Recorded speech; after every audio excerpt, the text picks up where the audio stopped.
नमस्कार, स्वागत है एक बार आप सभी का फिर से। आज मैं एक नई कविता लेकर के आपके समक्ष आया हूँ। ऐसे लोगों के लिए जो ब्रेकअप का शिकार हो चुके हैं और बड़ा परेशान रहते हैं। मैं ब्रेकअप की सकारात्मकता को लेकर के बात करने आया हूँ और ये बताने आया हूँ कि ब्रेकअप आखिर ज़रूरी क्यों होता है।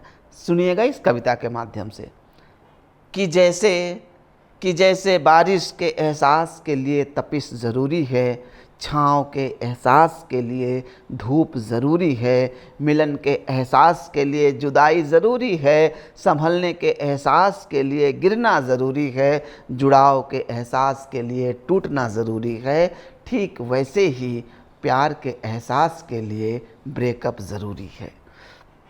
प्यार का एहसास तो ब्रेकअप के बाद ही होता है, जब हम एक दूसरे को अनफ्रेंड कर देते हैं, लेकिन प्रोफाइल फ़ोटो से नज़रें नहीं हटती। व्हाट्सएप पर कई बार मैसेज लिखते और मिटाते हैं, लेकिन सेंड नहीं कर पाते हैं। एक दूसरे की डीपी को जूम करके देखते रहते हैं, हम चुप रहते हैं, एक दूसरे से कुछ नहीं कहते, लेकिन स्टेटस बदल बदल के बहुत कुछ कह रहे होते हैं। प्यार का एहसास तो ब्रेकअप के बाद ही होता है, जब पार्क की बेंच पर झपकी आ जाती है और सर को कोई ठिकाना नहीं मिलता, जब प्लेट में चिली पोटैटो आधा बचा रह जाता है और वेटर पूछता है मैडम के आने में देर है क्या, जब लड़की शोरूम में टॉप को लेकर घंटों उलझी रहती है और सेल्स बॉय कहता है सर होते तो फट से पसंद आ जाता, 5 रुपए में जोड़ा सलामत रहे की दुआ करने वाली बस स्टॉप के भिखारन जब पूछती है साहब जी का तो चलेंगे का। प्यार तो ब्रेकअप के बाद ही होता है।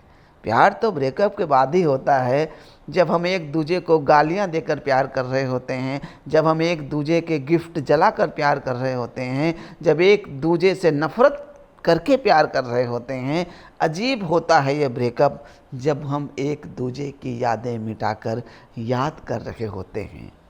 कहते हैं प्रेम का धागा टूटने के बाद नहीं जुड़ता, कहते हैं प्रेम का धागा टूटने के बाद नहीं जुड़ता, और जुड़ता भी है तो गांठ पड़ जाती है। लेकिन मैं आज बताता हूँ कि सलीके से लगाई गई गांठ कमज़ोर धागे को और मजबूत बना देती है। जिसे गांठ कहा जाता है, ये वास्तव में उमड़कर घनीभूत हुआ प्यार है। बिखरा प्यार ब्रेकअप के बाद और सघन होता है। बहुत बहुत धन्यवाद। आशा करता हूँ कि टूटे दिल वालों को ये कविता ज़रूर पसंद आई होगी। धन्यवाद।